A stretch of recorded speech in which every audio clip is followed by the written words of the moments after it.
completely fine. You know, it's only lockdown, so I mean, it's not like I had places to go. Just joking. You'd be surprised though. Yeah, you know, those essential people are very busy nowadays. You know what? In the street, there's a lot of cars. So Hmm. there's still a lot of cars. Shit. I mean, like, where are you from? Like, you're from L.A., right? Yeah, I'm from Southeast LA. Yeah. Oh, okay, for sure, for sure. Yeah, I'll ask that question, you know, right now anyway. So we'll get in a little more in depth with that. All Okay. right, so we'll get things started. I don't have an intro for this podcast. I'm very indecisive when it comes to introductions and all that stuff. But I do go by Tony Awdball. This is an odd conversation here with a very special guest, Silver and gold. Silvandgold. And you know, I don't know if you get this every type of interview you do, but what kind of inspired that name to begin with? You know what? It's I don't really have that like fancy of an explanation. It's a family name, and I kind of played up on the word, and I made my Instagram name Silva and Gold. Mm-hmm. Right?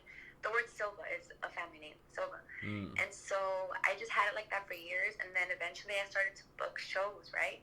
And the promoters were asking me for an artist name, and I didn't have one. So I just stuck with my Instagram name, and I went with it, and it just stuck, yeah. Yeah, I'm not gonna front, man. That's actually a pretty clever name, really well thought out. Even though like it didn't come up that way, but for others, they'd be like, "Oh my God, this girl is so deep." You know, so they just listen Silva to and it. Gold, yeah. It just kind of happened, yeah, accidentally, I think. Hmm. Okay. Well, I do this thing on my show now. What's it called? Destruct. You know, like it kind of got inspired through his interview and another, Faraz, which he has some good words to say about you as well. Oh, Um, thank you. That was mhm. nice. Yeah. So it's like this new question I ask in every interview as of right now. So since we're in this lockdown, let's just say this lasts for the rest of the year, okay? And something happens with the Wi-Fi to where you're only you know, so, long story short, you're streaming whatever you stream your music on. You only have three artists to listen to. You know, you can listen to their whole discography, whatnot. All right, kind of difficult to explain, but yes. What three artists or bands do you listen to for the rest of the year? If I'm forced to listen to just three, Mm-hmm. I'm gonna say Tupac, Big L, and Lauryn Hill / the Fugees.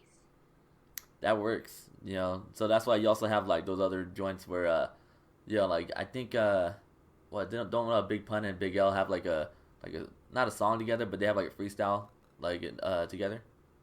I think you're talking about the Big L with Jay-Z. Oh fuck yeah, you're right. Cause Yeah. yeah, I'm not gonna lie, dude. Big L is definitely one of my favorite people to listen to, especially when it comes to freestyles.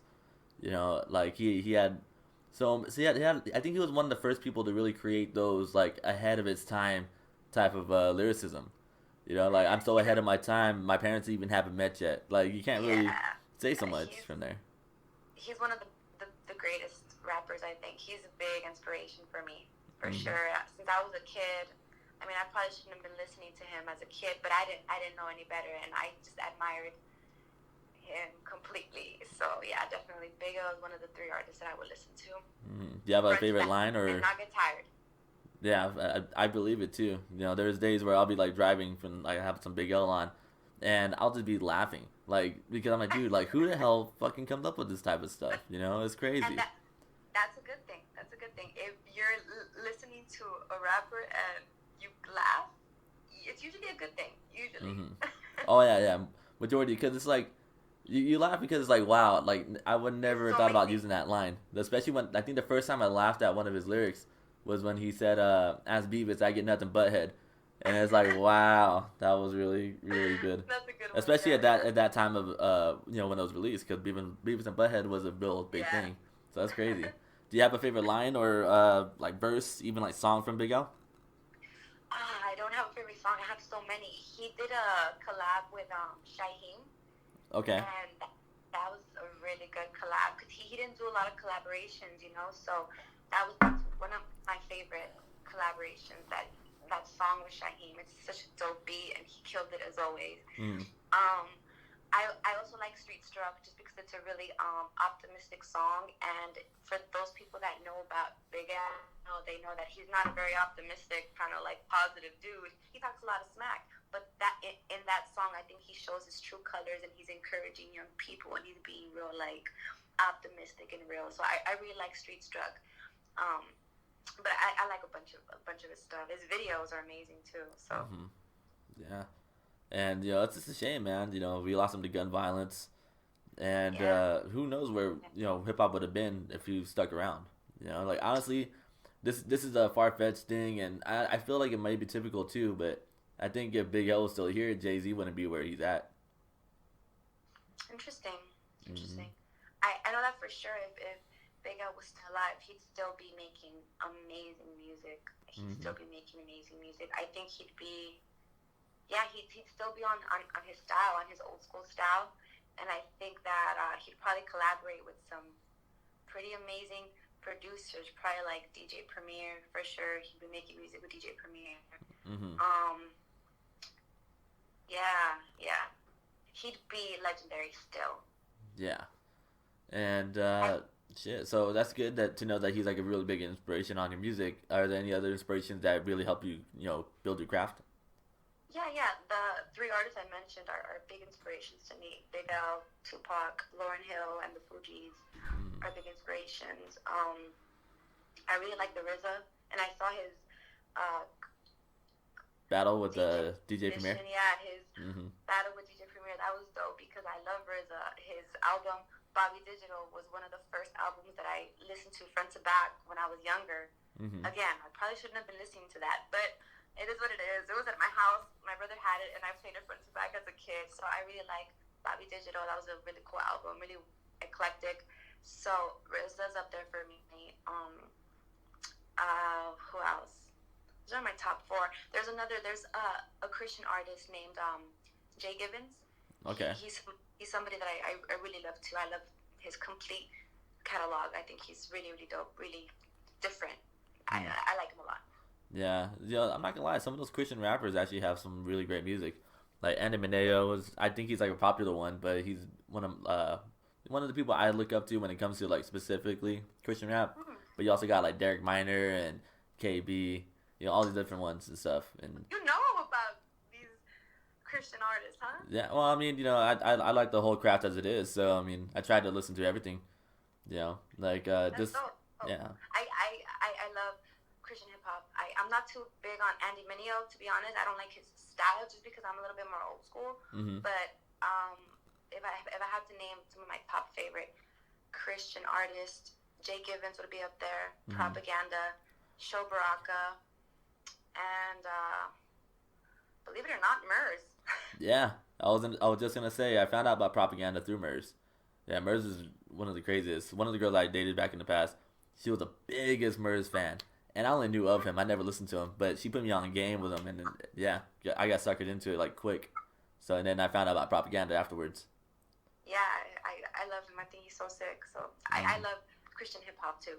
I'm so picky about the kind I listen to. Because, like I said, I have a particular style that I lean towards. But for the most part, I appreciate Christian hip-hop a lot. For sure. Yeah. I mean, personally to me, when it comes to listening to your music, I really feel like that it's kind of hard to describe exactly what source of hip hop that I love about your music, but definitely boom bap type of style. I don't like categorizing, honestly, but it brings that feel for me. But like for instance, like on the newest album, Gabby Guerrero, Lessons is actually my favorite song on the project. Reason why is because I haven't felt this excited to listen to more of your music since like Nitty Scott. At least for like a woman in hip hop, and then Nitty Scott. Nitty Scott is really dope. She's from I think Spanish Harlem. You gotta check her out if you don't know. Yeah, she had a song with Kendrick early on, and it's really I've never heard of her, but yeah, I should listen. Yeah, for sure. Oh, hands down. I think it's called Flower Child is the song with her and Kendrick on it, and it's just an overall good song. No one outshined each other. It was like evenly balanced, and so yeah, I'd recommend that big time. It reminds me of you and Destruct's music in a sense, Thank you. I'm gonna have to listen to it for sure. Absolutely. So while we're on the topic, like Lessons. Thank you so much. That was probably like a really personal song because I'm talking about my parents a lot in it, and I'm talking about the whole song starts out from childhood to now. Like the beginning of the song, I talk about how I was raised, my parents, and I talked about high school, right? I mentioned Huntington Park High School, and at one point I even meant my GPA in the song, my high school GPA, and then I mentioned college and now. So it's like from the beginning of the song to the end, it's like in chronological order of my life. Wow. So that's a really personal song. So yeah, thank you for listening and for liking it. No, yeah, absolutely. You know, like I kind of grew into this whole like hip hop thing. Like I was like early on. My dad put me on a West Side Connection at like 4 years old, and then it wasn't until maybe high school to where I actually started looking into hip hop more. Thanks to my two friends that helped me with the podcast, Mike and Elijah. Shout out.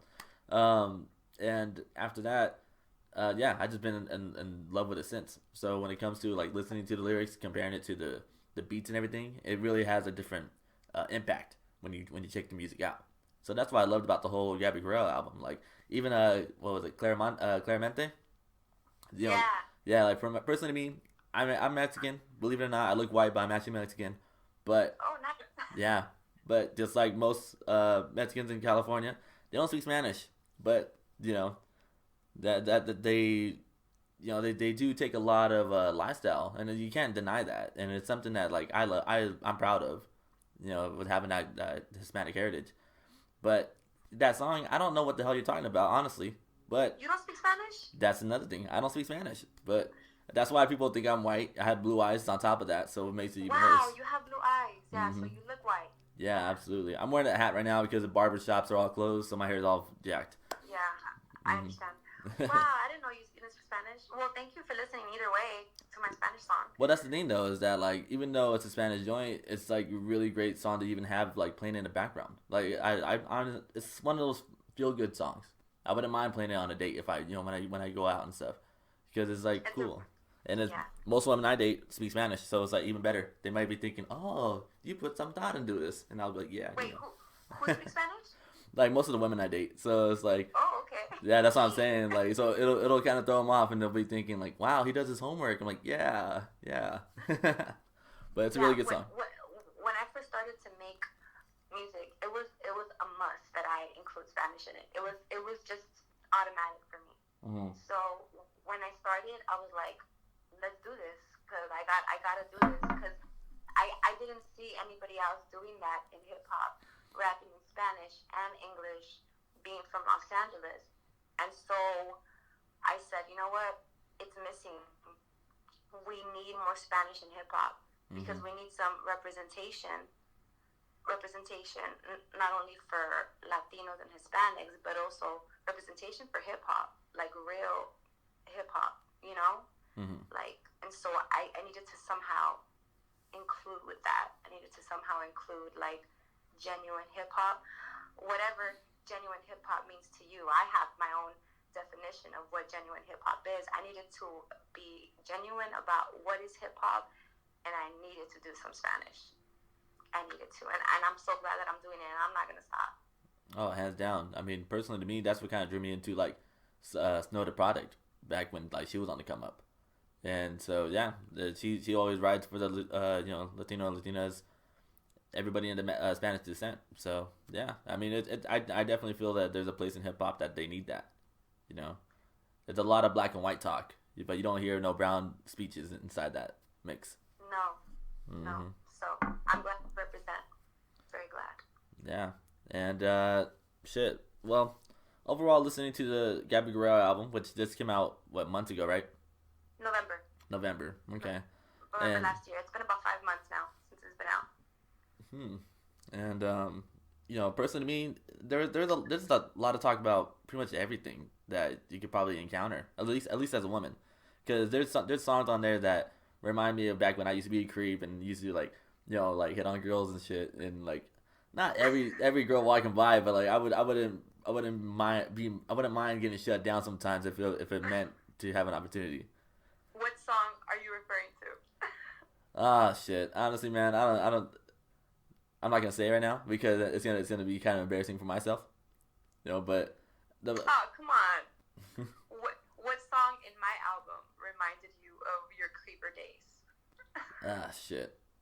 Uh, Fuck. You know what? I have to really look. I didn't write it down. I wrote down like the meaning, like why it reminded me of it, but I don't remember the fucking track list for that one. But Okay, well, when you remember it, let me know. I think I know which one it is. I think I do. Yeah, cause I don't know. Like it wasn't like to the T of it, but it did remind me of those days where I'm just like, damn. Like I remember being in that position only because I have a lot of homegirls that deal with guys that did similar things, and on top of that, Yeah. they would what's it called? On top of that, they would also discuss their perspective on things, and that's what also something that you shared, and you shared your experiences and all the different times. And I did see another interview you did on, I think it was like the Rodriguez show or something like Yeah. that. Yeah, The okay. Rodriguez show, yeah. Yeah, shout out to them. You shared like a good crazy story about one of those encounters. How was that for you? Yeah, the song that I think that you're talking about is Abilities to Trust, which is the last song on the album. Because Destruct was on that one, and Yeah, that's the Destruct that. is on Hook. Mm-hmm. That's the one that you're talking about. Yeah, yeah. Yeah, I just did I not wrote want a to whole fuck the name song. up. That's why I Yeah. was like, let me just look this up. Cause I'm not gonna say another one, and it looks like I don't know what I'm talking about. But yeah, that's the reason why I was like, let me get this right. Yeah. That's what you're talking about. Yeah, I wrote the whole song based on one incident, but I think it just makes a point about just in general the way that men harass women.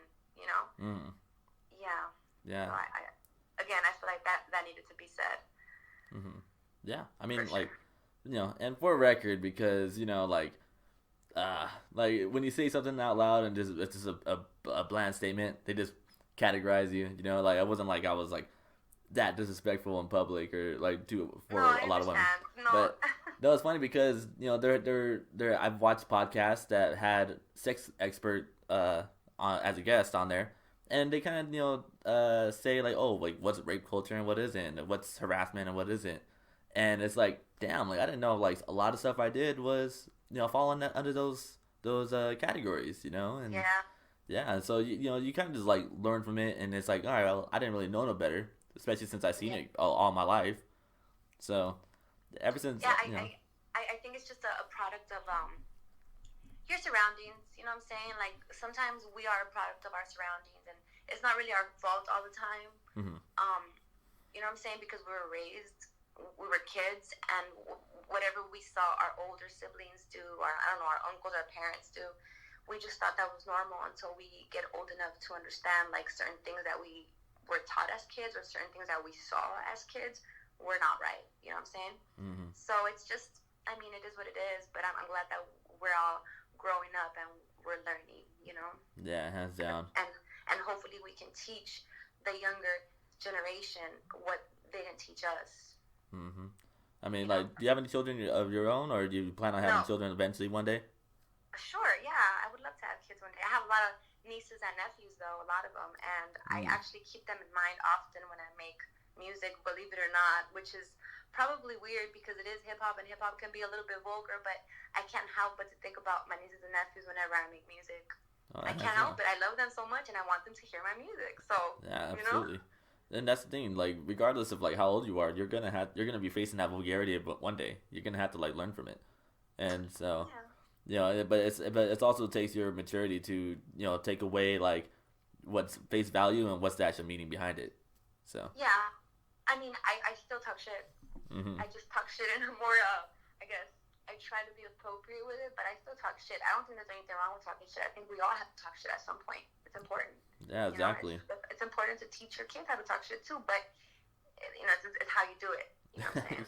Yeah, how exactly. You say it, like you fucking bitch, and no, no, you can't. It's okay to say bad words. Just use them wisely. But I hope that I can project that to other people, especially to younger people that are listening to my music. That there's nothing wrong with being bold. There's nothing wrong with talking shit, as long as you're wise about it, and as long as it's because you're fighting the good fight.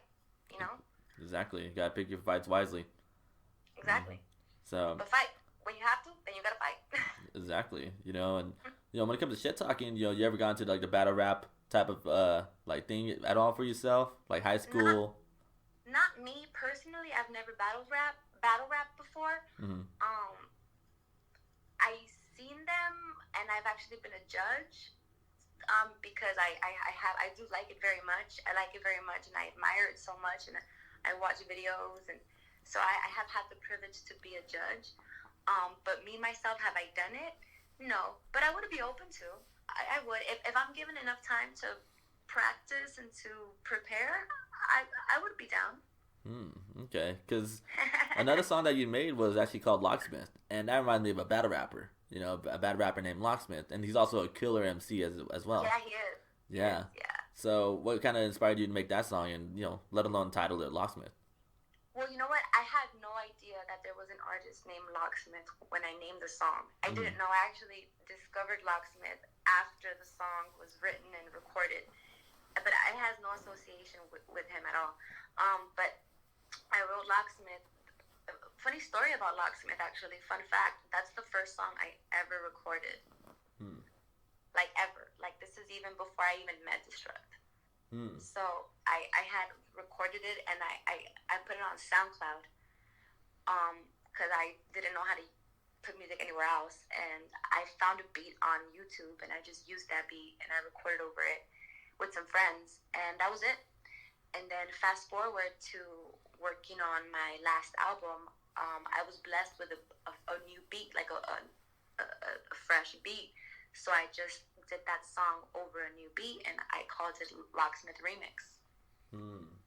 But the song Locksmith is basically about, I'm saying that I'm the locksmith. I'm saying I'm the one that has the key.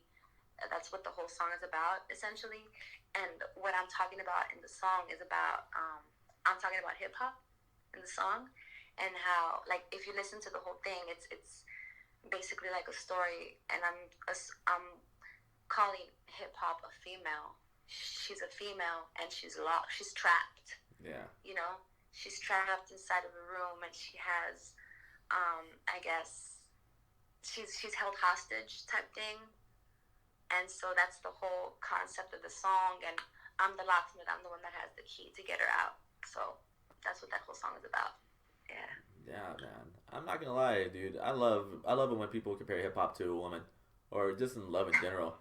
Because, like, there's so many different ways you can kind of describe how much you appreciate it, it goes beyond just lust, and so the way that the creativity that people can come up with the symbolism is very awesome.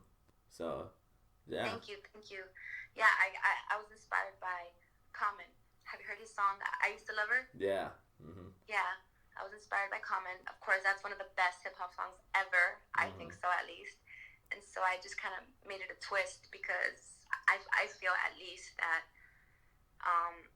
sometimes hip-hop is being dominated by artists that, are not that talented, or that don't respect the culture as much as I think I do.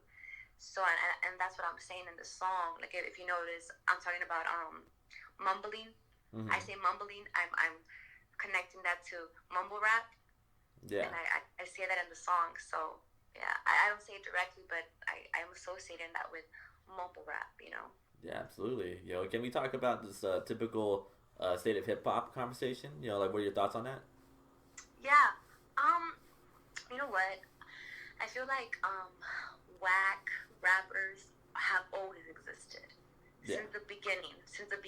So for us to say that, oh, hip hop's in a bad state right now because of all these mumble rappers, well, honestly, battle rap has always existed. Commercial hip hop has always existed. Disrespectful artists in hip hop have always existed. You know what I'm saying? You remember when Nas did that whole song, Hip Hop Is Dead? Yeah, that's your whole album, no? Yeah, the whole album, and that was older. That was like what, in the late '90s, early 2000s. So even then, actually, I want to say 2005, if I'm not 2005. Correct. Yeah. Yeah, like early 2000s. So even then, people were upset at the state of hip hop. So it's never gonna go away, is what I'm saying. Disrespectful artists towards hip hop are never gonna go away. They're always gonna exist. You know what I'm saying? Which is unfortunate, but there's always gonna be the real ones. So I'm not even bitter about the fact that they exist. What I'm bitter about is the fact that big record labels are willing to exalt these artists. Mm-hmm. That's what I'm upset about. I'm upset. That's what makes me sort of bitter.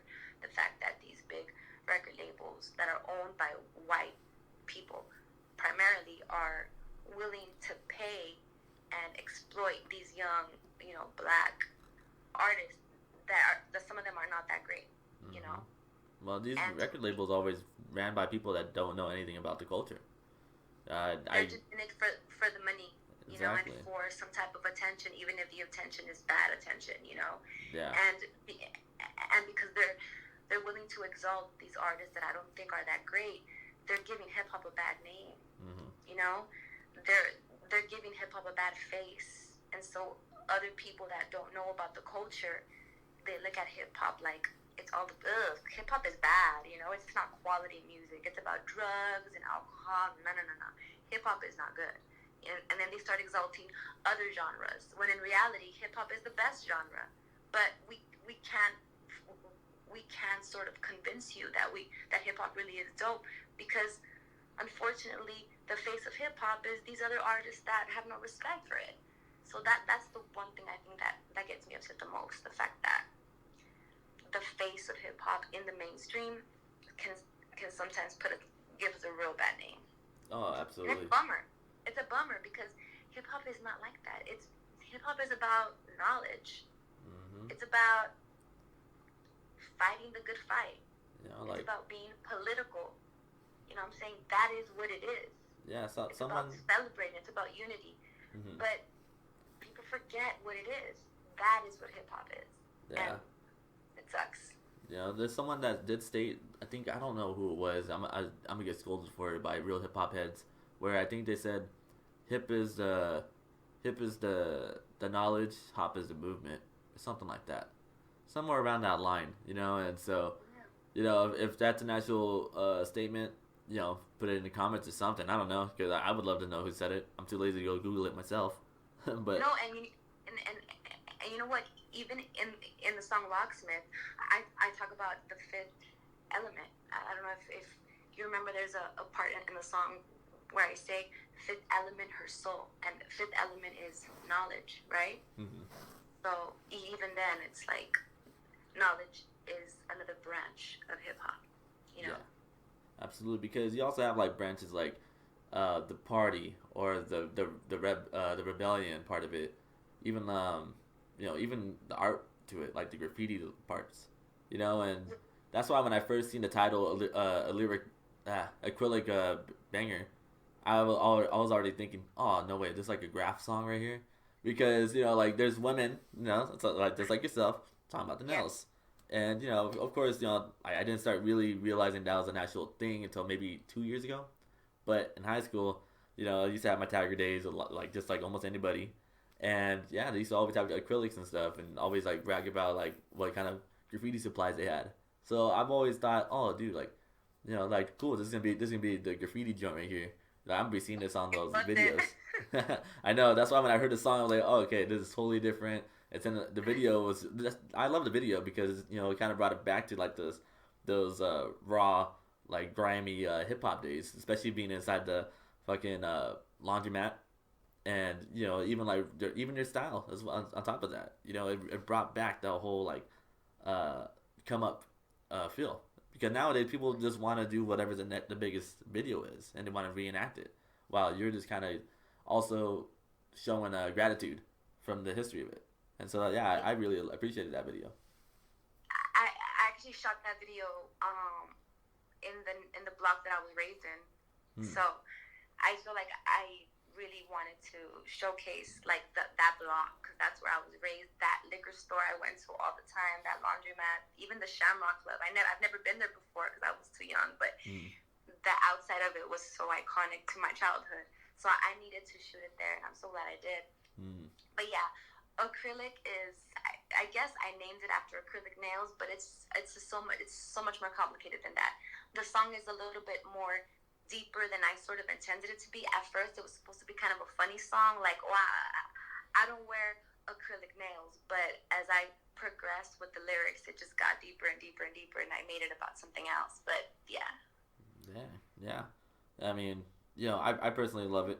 And that's the cool thing about even self-titling tracks is that you can also, uh, real people in. You don't know what kind of reaction you're gonna get from them. So Yeah. I really love it a lot. So like I said, that's definitely my favorite, video that you have out. Thank Um, you. yeah. So I think I'll have a couple more questions before we dip out of here. Aside from that, uh, where do you see yourself in 5 years from now?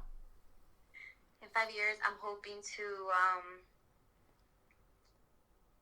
to be signed to a label, an independent underground label. Mm-hmm. I'm gonna just put that out there. If I could someday be signed to some dope ass label, like I don't know, Rhyme Sayers or something, that'll be dope. So that's where I see myself. I see myself touring um, around the U.S. and, if possible, outside of the U.S. Mm-hmm. That'll be great. So that's where I see myself, and I see myself having in 5 years. I see myself already having my what 4, 5, 6, my seventh album out. Mm-hmm. If I can put out an album every year, which is honestly super doable because I love to make music and I love to write. So that's another goal as well. Okay. Do you have any? I guess I'll put you on the spot right now then about rhyme sayers. You have like a top three artists from there or no? Yeah. Okay. Ciroc, Evidence, and MF Doom. Hmm. Wait, MF Doom is actually signed to rhyme sayers? Yeah. Wow.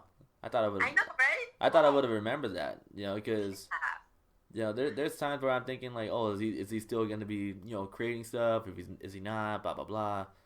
I don't know. You know what? Wow, that's crazy. His catalog is immense. He has a Mm, lot of music out, a lot. So he just has a lot. So mm, I don't even think he has to make any more music because his catalog is so wide. But if he did, that'll be a blessing to all of us that love him because he's one of the best. I love him very much. So yeah. yeah. And then shit. So I can only imagine how you were feeling about Top Fest. Evidence was supposed to headline, and you and the Strokes were supposed Yeah. to have a set.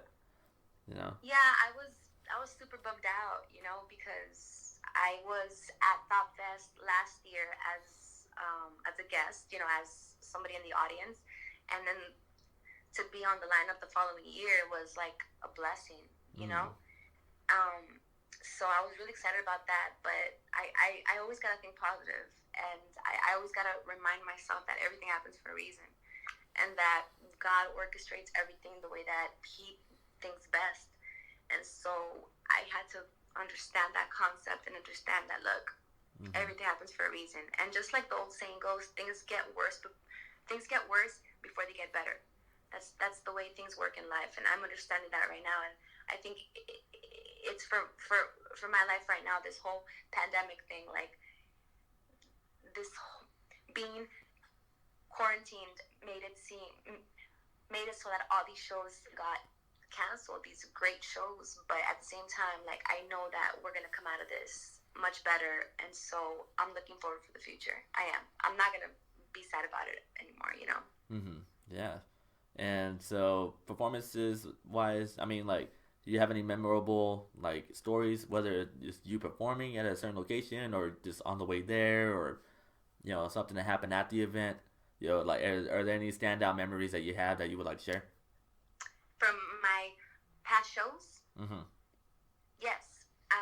Last December, I was at Legendary Christmas, and the Far Side was headlining, and I actually opened up for them, so that was great. And my good friend Juan Below, he came with us, and he did an acapella song during my set, and that was just so amazing. That was a dream come true, and that was the first time I think I had performed at a venue like that, a big venue such as Catch One. So that's one of the most memorable shows that I've ever had. I Mm. think, yeah. I've had a bunch of them, but that one's the best because I was on stage with these artists that I grew up listening to.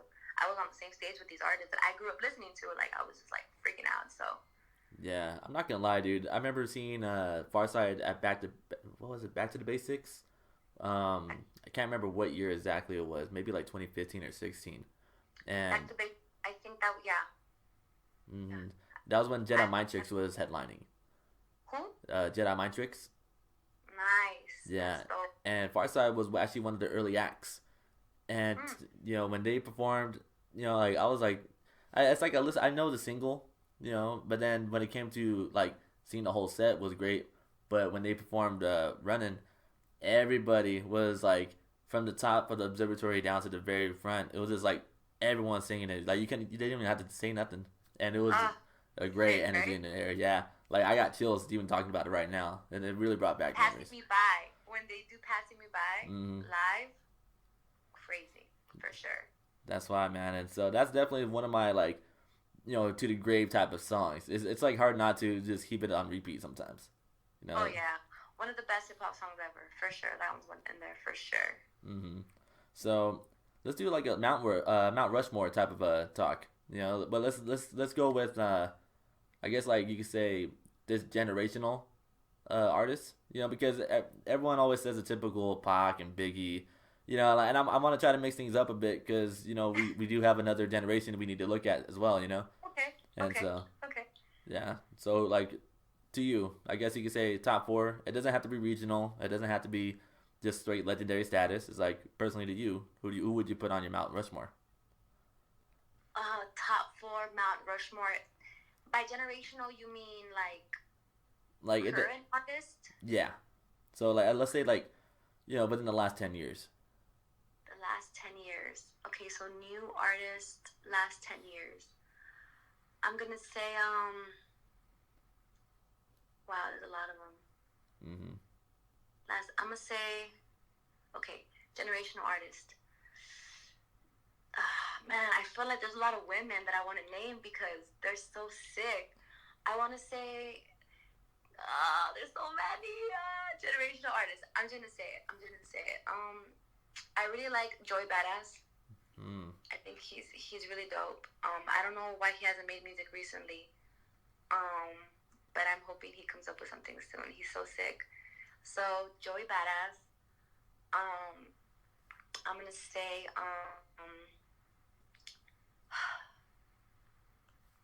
Ciroc. Ciroc. Okay. Yeah, she's amazing. Ciroc, Joey Badass. I'm gonna say Kendrick. Hmm. Kendrick Lamar. Because he holds a special place in my heart because he's from LA, Hmm. and I'm from LA. And then if I had to pick one more, I'm gonna go with J. Cole. I'm gonna go with J. Cole. Yeah. You know what? I'm not mad at that. That mountain at all. That was actually really good. I It wouldn't was think hard. about Ciroc There's honestly. there's a lot of I guess newer artists that are doing amazing things. So it was hard, but those are definitely up there. Hmm. Yeah. Yeah. I mean, personally to me, like I was a big Kendrick fan at one point, and then ventured off into all these different people. But Joey Badass is actually like he's so young and yet like he's like knocking down barriers. I mean not barriers, barricades left and right. Yeah. His I mean, he's been doing it for a while. For a Hmm. while. His like underground stuff is ridiculous. It's just amazing. Yeah. Especially like I think us being older than him. Like I remember when I first heard I think it's Survival Tactics and he was only 17 and I was like, wow, this kid's good. Hopefully he keeps growing. And he happened to be one of I my favorites as I, well. I don't I don't think I'm older than him. I think he's a little older than me. Oh wait, so like well, my mom told me to never really ask a woman her age, but you look young enough to ask. You know what I mean? So I mean, how old are you? I'm not gonna say it, but I will say I'm younger than Joy Badass. All right, shit. Well, you're not old then. All right, but yeah, because me myself, I'm 26. You know, and so usually I'm just like thinking like, uh, like oh yeah, like this kid has talent. Hopefully he keeps going. But he, You're young. You're young. oh So yeah, I'm not that old. My hairline's going away, but I mean like I'm not old.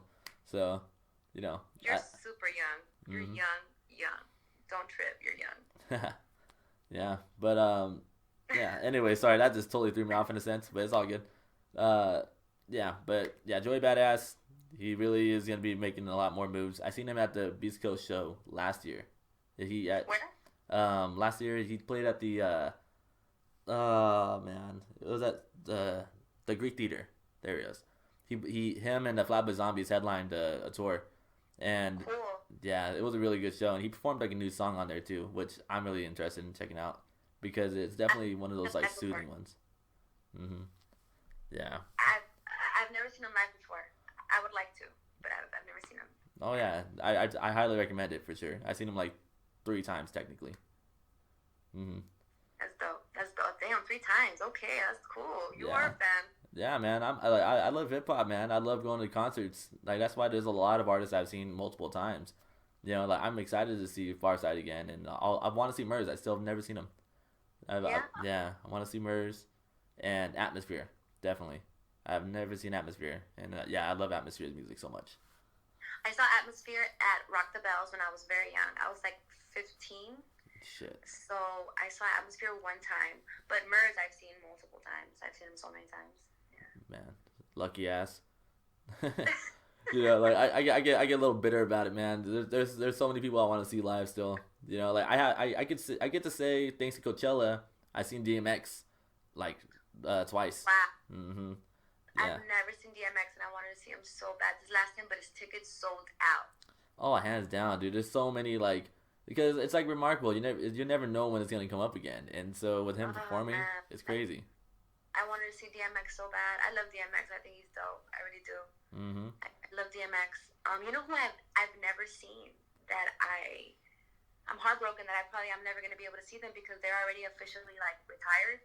Is People Under the Stairs. Oh no way! They called it quits. I think so. Their last album, it was kind of like a farewell type album. But it was kind of sad to hear that. But that was a really nice album. It was amazing. It was old school. It was perfect. So I'm bummed out that I never got to see them, and I don't know if I'm ever gonna see them. Damn. And I love them. So. Yeah, growing up, I used to get them confused with the Dilated Peoples. Because of the people title. But like that was when I was like learning hip hop. So. Okay. I guess. Yeah. So when people would always like to like mention one of the two, I would always refer to the other one every time I speak on it. So it took me a while to fucking like separate the two. Like like Evidence is from Dilated Peoples. People Under the Stairs is something different. Yeah, that's very interesting because I feel like they're both super different. Like their styles are different.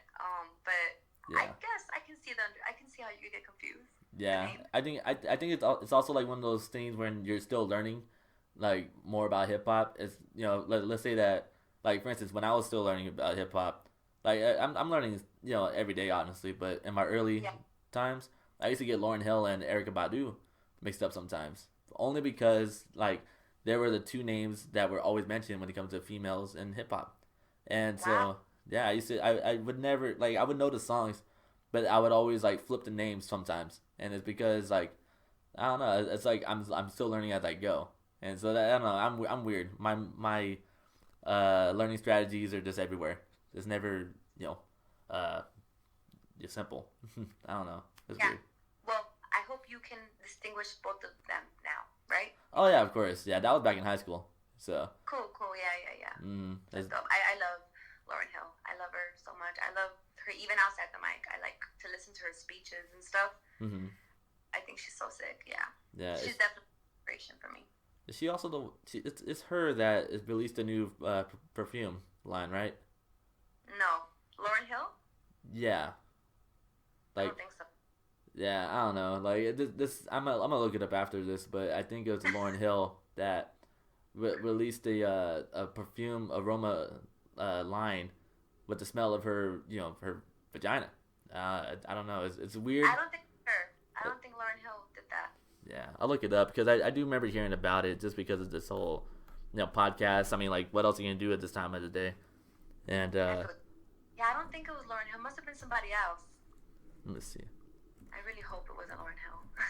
I mean, I would like her to release some products, but I don't know about that. Yeah, like what? I think I'm wrong on that as well. That's why I'm just like. I don't know, man. Like, I'm very like determined now, but I might just have to like look it up after this interview and then just send it on over or something. Get tags and see what you find. Yeah, it's either Lauryn Hill or Erykah Badu. Oh my gosh, I don't know, man. See, this is where I need to really do my research before I even speak on things. It's Erykah Badu. Yeah, Erykah Badu. I knew it. Mm-hmm. That sounds like something Erykah Badu would do, not Lauryn Hill. No Yeah. shade to Badu, but Lauryn Mm-hmm. Hill's a little bit more, you know, Mm-hmm. Yeah, like it's more like soft. self-conservative when it comes to things like this, and I don't know. I try not to even like I guess have an input or a judge on these ideas that people have. Just because like I mean like I don't want to have my thoughts on top of yours and then have that affect things. But yeah, that's crazy. But you're entitled to your opinion. Oh yeah, absolutely. But yeah, overall I'm all about like respect as well. Like even when I do talk out of hand sometimes, I try to catch myself and be like, like my bad. But at the same time, like I still have my own thoughts and opinions on things. Yeah, and you should, especially if they're educated thoughts, educated opinions that you've researched. You know what I'm saying? Hmm. There's nothing wrong with having your opinions. I know that I have my opinions about things, and my opinions are my opinions, and I like to think that they're educated, studied opinions. And so for that reason, I'm confident in the ones that I have. Hmm. You Yeah. know? I mean, throughout this whole interview, I know that one thing I can take away is that you're very content and with everything that you believe in, regardless if it's like hip hop or not, or like lifestyle as it is. So I think that's one thing that people will definitely take away from this interview. Well, I don't have the answers to everything, but I would like to, I do like to think that I know what I want Yeah. for the most part. Mm-hmm. Yeah, No, I'm confident for sure. for So sure. I have like two more topics. Feel free if you don't want to talk about one of them. But I put Destruct on the spot last time, so I'm gonna put you on the spot. How was that whole love coming together and such? Love. It's going great. He is well. He's my best friend, and also he's somebody that encourages me so much, and he's like my biggest cheerleader and my biggest fan. Like he. Sometimes I feel like he believes in me more than I believe in myself. You Mm-hmm. know. Sometimes I'm just like, I'm side-eyeing him like that wasn't that great, and he's like, yes, that was amazing, and I'm just like, oh, okay, then yeah, if you think it was great, then it was great. So he's my biggest supporter, but he's also very honest with me, when I appreciate that so much. Sometimes we need somebody that can be honest with us about some stuff, like, nah, you don't do that, don't say that, don't go there. Mm-hmm. So yeah, it's great to have somebody that can do that with me, and somebody who's my partner. So yeah. Yeah, I mean, he produced, well, not produced, like, or Executive producer. executive produced. There we go. Sorry about that. Yeah. Yeah, It's okay. he worked on pretty much the whole album, the whole Gabrielle album. Yeah, the last LP I released, he executive produced the whole thing, meaning he like organized the whole thing. Mm-hmm. He kind of had somewhat of a final say on what was going in there, what wasn't. Interludes, intros, hooks. Like he was like organizing the whole thing. All I did was write. I wrote, and he helped me out with everything else. So he did a lot of the work for the Yeah. album, and I don't know if I would have been able to produce such a project without his genius. Really, Mm-hmm. you know, Yeah. Because I'm. because I've never put out an album before. Mm-hmm. I didn't even know the work that went into that. To me, I thought it was just about writing to beats and throwing a bunch of songs together into a project and releasing it. But it's a little bit more complicated than that. The order of the songs, how long each song is, which one goes first, which one goes last, how many songs do we stop at a certain number? Or should we continue? How many is too much? You know what I'm saying? The features. And so there was just so much that I had no idea about. So, like I said, all I really did was write, and he helped me out with the majority of it. Yeah. Yeah, because I remember we had our interview, I believe last week, if not just a couple days ago, and Yeah. you know what, man? Like I did not want that interview to end. Like that was I had a lot of fun with that conversation. And it's just like the same Yeah. thing with Yeah. this because it's like I don't have these conversations every day, so it's like speaking the same language, Yeah. and so that's why like once this whole lockdown lifts up and stuff, I'll be reaching out a lot more. But like I would love to even just have like another in person interview with the both of you guys at the same time. I think that would be like really awesome. Because like, let alone like you guys' relationship, you guys are very musically talented people, and you guys have so much wisdom. off the history all the way up to now. So it's crazy, you know. I appreciate artists like you guys because you guys definitely like appreciate the craft and you keep moving forward with whatever you believe hip hop is, and so. Thank you, thank you. I'm still learning. But I appreciate everything you're saying for sure. For sure. So I guess my last question before we dip out is, you have any last words for anyone pursuing this type of career, and if not, even like just life advice as it is, Anybody pursuing this type of career, make sure you love it.